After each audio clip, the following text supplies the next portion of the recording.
Det der er spild af min tid på vælgerne. Men spørgsmålet er, Susanne, tror du, det kan få nogle folk, der er jo en lille halv million tidligere i det her land. Tror du nogen af dem, der tænker, jeg havde overrasket dem på Helle Thorning, nu har jeg set den historie i det til det, så får hun sådan en stemme i.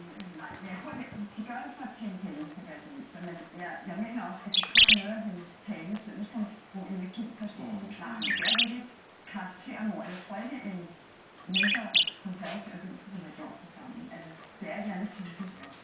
Ja, altså man kan jo spørge sig selv, fordi sådan her så Ekstrabladet ud i går, der var det så Lars Løkke, man ligesom gik efter, fordi han droppede en venstrevalgfest for æren dræbt soldat, men i virkeligheden så gav han så gas et hurtigt til en husarslåsfest. Det var også en rød avis.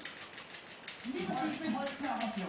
Men jeg tænker bare, tror I, at vi skal regne med, at nu sætter ligesom personsagerne ind her i opløbet den sidste uge, så kommer alt det, der ikke er sådan politisk indhold.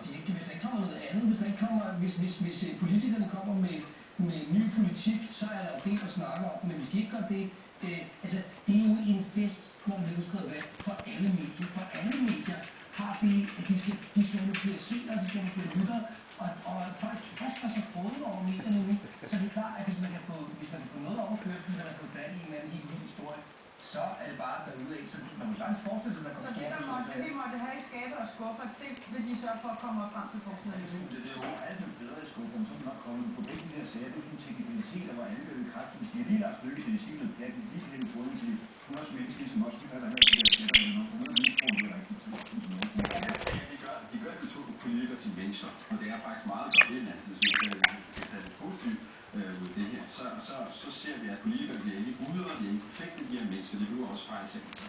Og det synes jeg er meget fint, og jeg tror også, at vælgere er klogere, end hvad aviserne tror. Jeg tror ikke, det der ting kommer til at påvirke valget. Jeg tror virkelig, at danskerne savner indhold. Og det er det, hvis vores politikere er modige og kommer med nogle alvorlige punkter, og endda også kontroversielle punkter i valgkampen, så spiller de her penge. Men nu er jeg også bare underholdt.